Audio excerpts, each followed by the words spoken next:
Next up, we have Johnny Miller from KTA.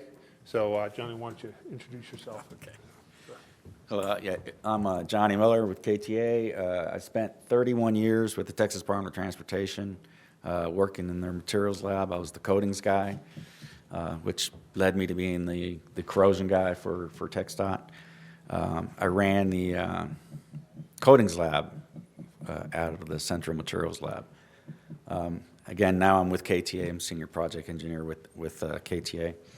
Anyways, my presentation, I'm going to talk a little bit about some things you can do to mitigate for corrosion on your steel bridges. Well, corrosion consists of 4 components, right? So you got an anode and you got a cathode. Then you've got the electron pathway, which is what the electrons flow through. It's typically the metal itself, and then the ionic pathway, which is provided by the electrolyte. Okay, so the metal at the anode gives up electrons, goes into the cation state. Electrons flow to the cathode, where they initiate an oxygen reduction reaction that hydrolyzes oxygen and the moisture from the atmosphere. And you get hydroxyl groups, which react with the metal cation, and then you end up with your metal oxides. Now, it's a simplified version of it. There's a lot of intermediary steps to that, but that's your total corrosion reaction. You break any one of those components, you stop any one of those components, you stop the corrosion cell. So some things you can think about or doing as far as mitigating for corrosion. Obviously, it begins in the design and fabrication phase.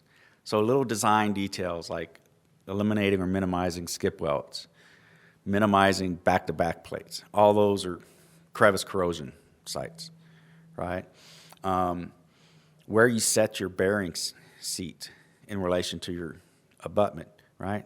Because what you're creating there is an inaccessible area, right? You want to minimize inaccessible areas because at some point you will have to mitigate that structure in the future, right? And the more difficult you make it to reach that area, different areas of the structure, the more difficult you're going to be able to mitigate whatever problem you're having. In fabrication, some issues with the fabrication is like flame hardened edges. Your flame cut edges, they're very hardened steel on that, and it's difficult to get a good surface profile on these edges. So you might have to grind those edges, but particularly if you're going to do thermal spray coatings in your fab shop, you will have to grind those edges because you're not going to get the surface profile. You might have issues with welds. Inorganic zinc on welds tend to crack. That's because you tend to get over film build. Inorganic zinc, as Tony mentioned, has a really, really tight application window for conditions. And if you over film build just a little bit, which can happen on the welds, you'll get cracking, and you'll get this big cracking of your inorganic zinc, and you have to sand it down and touch it up. And then you have to touch it up with an epoxy zinc because you can't touch it up with an inorganic zinc on itself. So stuff like that you need to be aware of. Your shop conditions for your coating application, right? Is your shop fabricating the steel on one end of the shop and painting it on the other end of the end in a completely open environment? I mean, you don't want that kind of condition for whatever system you're putting on your steel, right? You want your coating application to be done in a controlled environment. So they're controlling for the environmentals, they're controlling for dust. So you get a good application because your shop application of your protective coating system is the best application you're going to get. That is the longest life you're going to get. Any sort of maintenance that you plan on doing on that structure in the future will never give you the same sort of longevity as you can with your shop application. So you want that to be done as best as possible. So the ASTRO NSBA, right, so they got S2.1, which is your fabrication guide, right? And they got 8.1, which is your applying zinc-rich coatings to bridges, right? They're coming out with a design detail guide for corrosion systems, G8.4.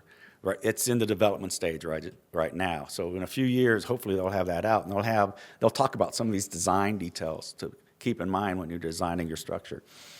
And then your superstructure, right? If you can eliminate bridge joints, you eliminate a big maintenance headache, not just for steel, but for concrete as well.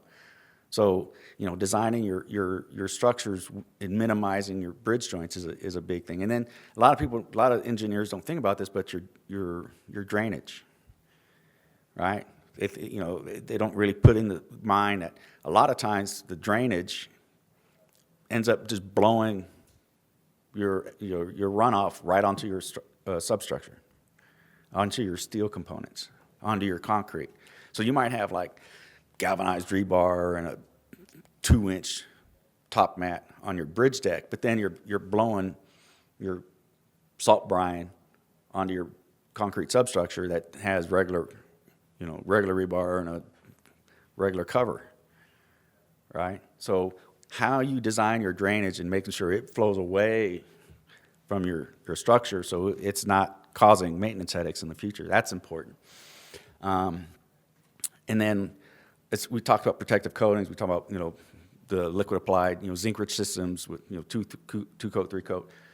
As Tony mentioned, the thermal spray coatings have now become cost competitive with other systems. So that's a system definitely to think about using.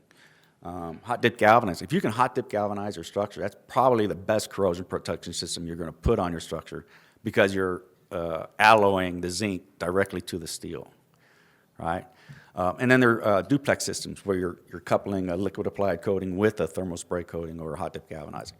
And the synergistic effect of that double application actually gives you an extended life beyond just what you would get from each one individually. So duplex systems are something to think about. But there are other products on the market that might be applicable to your particular site condition, right? Particularly for field repair.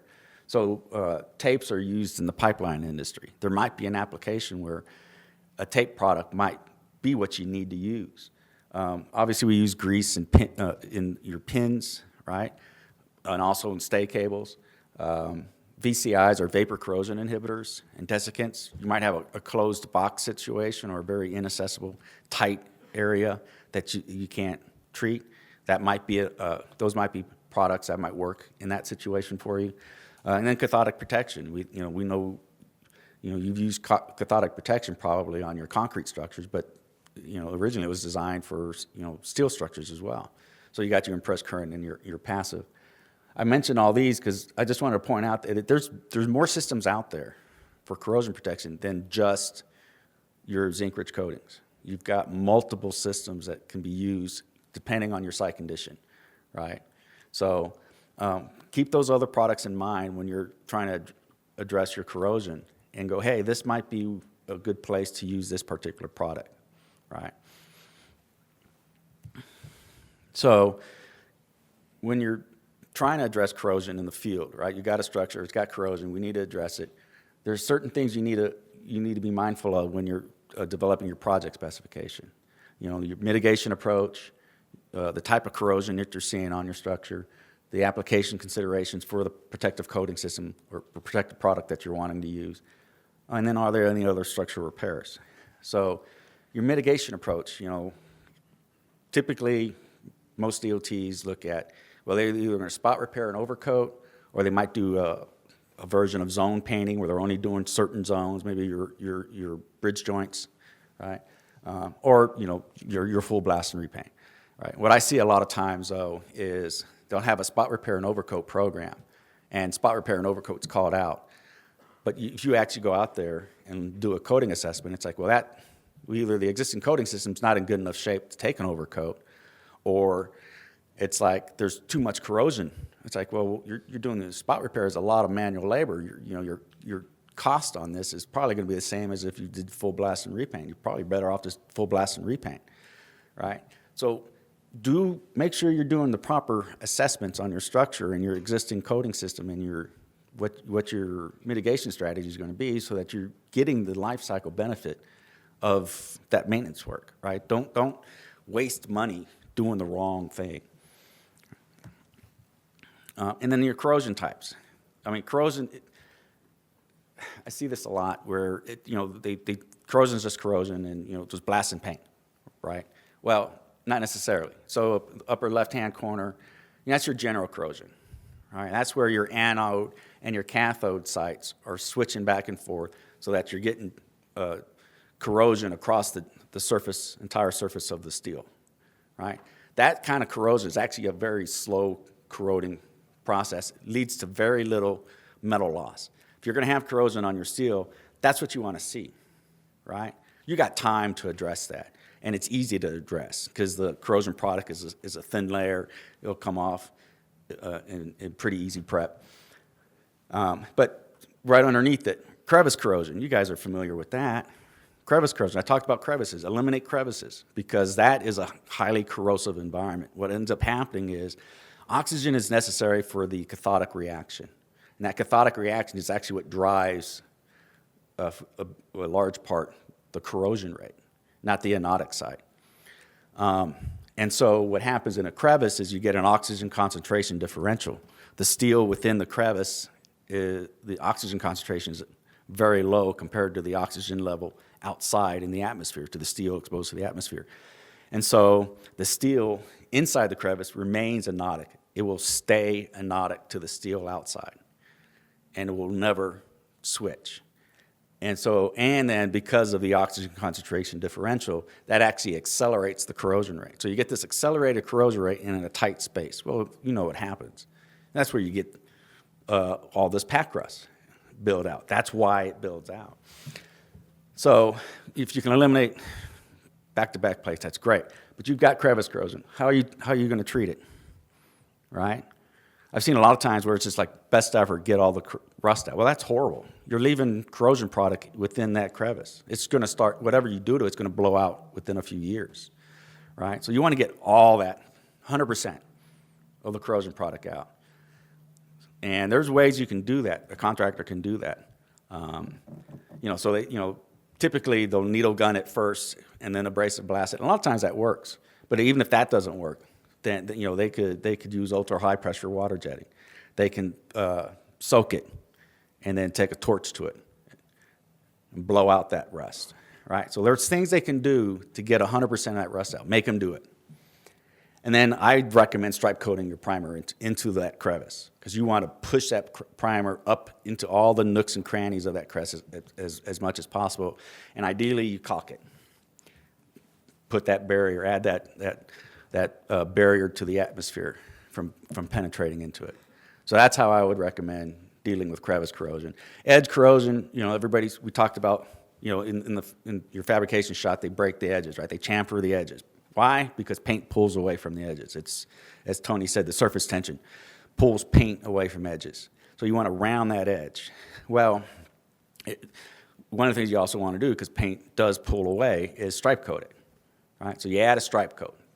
If you're not adding stripe coated to your bridges in your project specification, you should. You should stripe coat edges.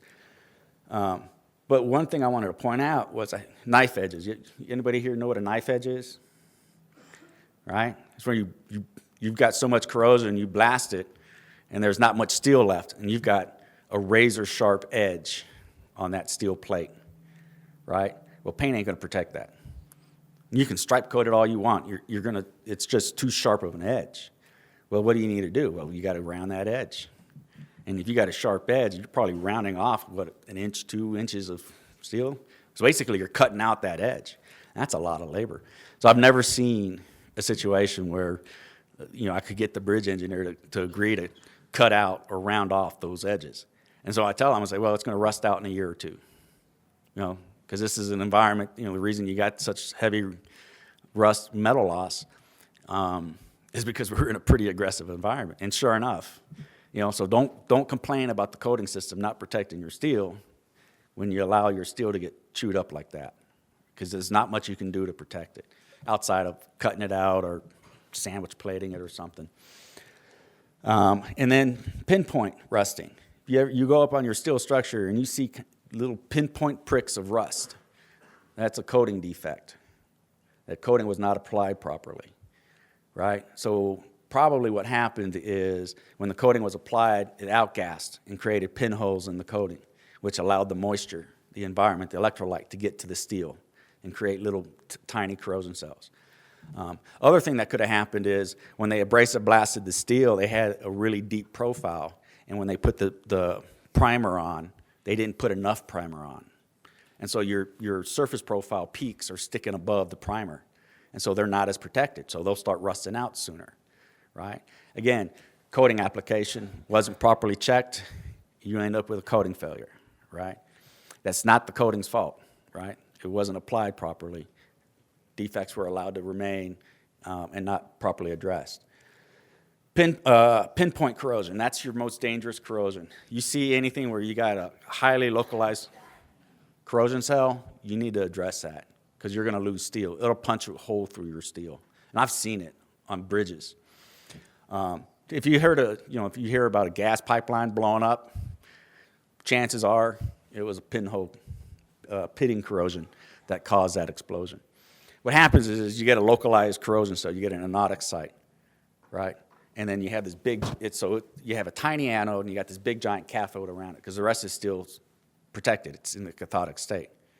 Well, that cathode just drives that reaction right in a highly localized area, and it just keeps reacting, keep corroding all the way through the steel until there's no steel left.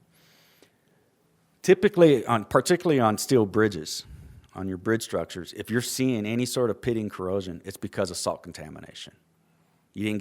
Somehow your steel got salt contaminated, it wasn't properly cleaned off, or you had salt contamination in between coats that created an osmotic blister that blew up your coating and then created a corrosion cell.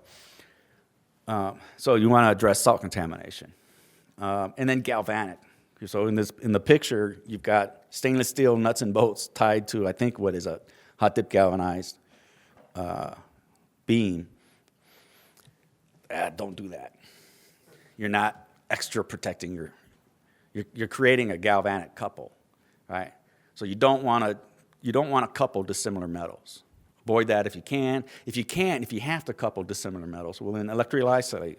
Paint them, and I suggest paint them and put plastic washers, right? Keep them electrically isolated. So as far as application considerations, people think of application of coatings, you've got your environmentals, right? Minimum, maximum temperatures, relative humidity, temperature. That's all true, right? You want to make sure your spec covers that. But it's also more than that. Is the product you're putting on your structure appropriate for the environmental conditions of that site? I've had a bridge that the engineer specified a moisture-cured product. This was out in West Texas during the summer, right?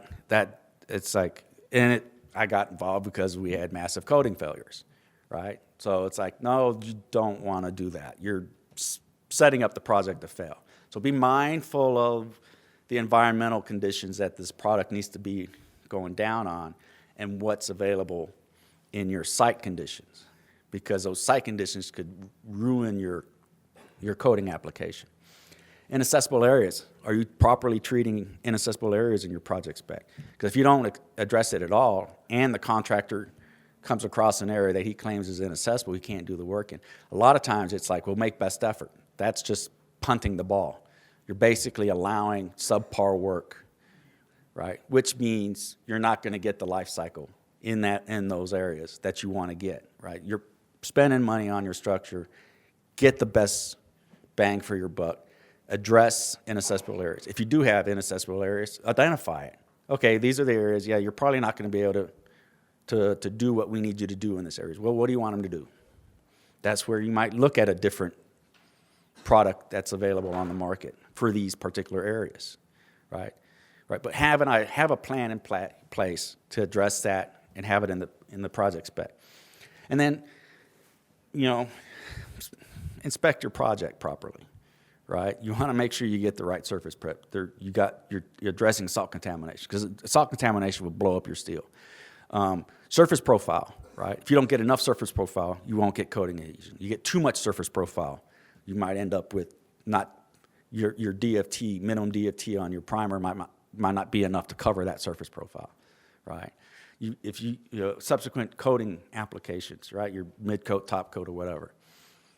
If they outgas and you get pinholes, you're going to get pinpoint corrosion, right? So you want to make sure that coating application is done properly. You know, if it's thermal spray coatings, there's ways you can screw up thermal spray coatings. So you want to make sure you inspect it, you check it, you get the DOTs that you need. It's clean steel that the coating system's going on. And you want to have hold points that kind of specifically says, no, contractor, you're not moving beyond this hold point until we've inspected it and made sure everything is done right. Right? So make sure that stuff is in your specification, and you'll ensure that you're going to get the proper project that you want. And then touch-up repair. A lot of times, touch-up repair, people don't think about it. You know, 95% of your steel has been prepped, and the coating system's been applied, right? But you still got touch-up areas. Your system's going to get damaged during the project. You want to make sure those damaged spots get repaired. And then when the contractor he has to drop his containment system, all those rigging points, he has to go back and hit those rigging points. Are you making sure he does that? Because if you don't, then every single one of those areas are going to be early coating failure, early corrosion sites. And then, right, your bridge is corroding out in a couple of years. Right? So make sure you address touch-up repair and you check on that. And then structural repairs. You know, I've rarely seen a bridge that only needed the steel painted, right? Typically, the steel needs to be painted because you've got bridge deck issues, you've got bridge joint issues, you've got other issues on the structure. You're already going in and rehabbing the structure. So let's go ahead and address the steel. Well, how are you going to sequence that work? I've seen a lot of times, there's lead paint on it. Well, let's get the paint off. So we get the painting contractor in, we'll blast and paint. Contractor's done and gone. You paid them for that. Now you do all the structural repairs. Well, what's happening to your paint system? It's getting damaged. Who's doing any touch-up repair on that? Is it even being checked? Right? If it gets caught, you're having the structural guy repairing the damaged coating. What does he know about repairing damaged coating? So you're damaging your protective coating system that you just put on. Right? So when it comes to sequencing, I mean, I'm a big proponent of if there's no lead in the paint, then just do your structural repairs, right? Don't worry about the paint because you're going to come in and do the steel, right? But if there is lead paint on the steel, then what I recommend is you blast and prime, right? That gives you the opportunity because a lot of times if there are rehab issues that you needed, structural issues you need to address. A lot of times it's steel issues as well, right? Well, putting a blast hose on that steel will open up the steel, and you'll see, wow, this is how much steel repair I actually have. It's 10, 20% more every time. Am I wrong, Seth? You got steel repair, add 10, 20%, because that's when you put a blast hose to it, it's going to open it up, all right? Well, blasting and priming gives you that opportunity to identify how much total steel repair you actually have. Then you have your structural contractor come in, do the repairs, even deck repair and joint repair and all that stuff. And they're going to damage your primer. But once they're all done, and you bring the painting contractor back, he can fix all the damaged repair. He's a coating applicator. He knows how to do the proper repair. You make sure he repairs that coating system properly. And then he can finish applying the rest of the coats, right? Right, and that's the same if you're doing zinc-rich paints or thermal spray or whatever, right? So you want your coating applicator to be doing the touch-up repair, not the structural repair guy, right? And then nuts and bolts. It should be galvanized nuts and bolts. If you're replacing rivets and you're adding steel, it should be with galvanized nuts and bolts. I mean, that's just without question. If you're using black nuts and bolts and expecting to paint it in the field, you're spinning your wheels. You're not going to get a very good protective coating system on that. So that's my recommendation. But I mean, you should be doing it. There isn't anything better than that. And then your repair steel. Have you thought about how the repair steel is going to be handled? Right? Is it just getting fabricated in the shop and shipped, put on site, erected, and then painted, which means it needs to be blasted and primed, right, after it's set up? That's not a good idea because you're probably going to damage your existing coating system that you just put on, right? Your existing primer. I mean, I think the best idea is to have your repair steel blasted and primed in the shop. Again, your best application site, right? Your best system application that you're going to get, your best life cycle, right? And then it goes out to the field, it gets installed, and then the coating contractor can do those touch-up repairs on the damaged areas and finish out the coating system. I think that will ensure you get the best life cycle for the protective coating system you're calling for. So, anyways, that's my presentation. Are there any questions? It could be, well, we'll just go with one. Okay, so the strengthening, the chicken or the egg question is really interesting to me. So what if you need, say 5% of your truss needs to be strengthened, and you need the strengthening in order to have a reasonable paint containment loading? Then what do you do first? Well, do you have lead or not? We have lead everywhere. Yes. Okay. Well, you got to get the lead off. I mean, that kind of answers your question for you. You got to get the lead off. So how do you load the structure? I mean, they don't have to put, I mean, depending on the, what the site conditions is, I mean, the contractor doesn't necessarily have to put his equipment on the bridge, right? And he could probably, if he can't load it with a containment system because it's just structurally deficient, then he'll have to work off platforms, which will hinder his ability to do the work. So you're gonna have to pay for that. It's gonna be slower and more difficult, and you'll pay for that through the bid price, right? I mean, did I answer your question? I mean, it can be done, but it's just he won't be doing it with the standard traditional containment system, which allows him a lot of access and portability, and he can hit it faster. Right. I was wondering if maybe they would do like more of a maintenance prep, where they do like needle guns with vacuum shrouding to try and limit the amount of containment they would need just to get to those members, bolt on the steel, and then get up their big containment Maybe. or something like that. I'm not a contractor. I don't know what would be the most cost-effective, low-bid way to approach it.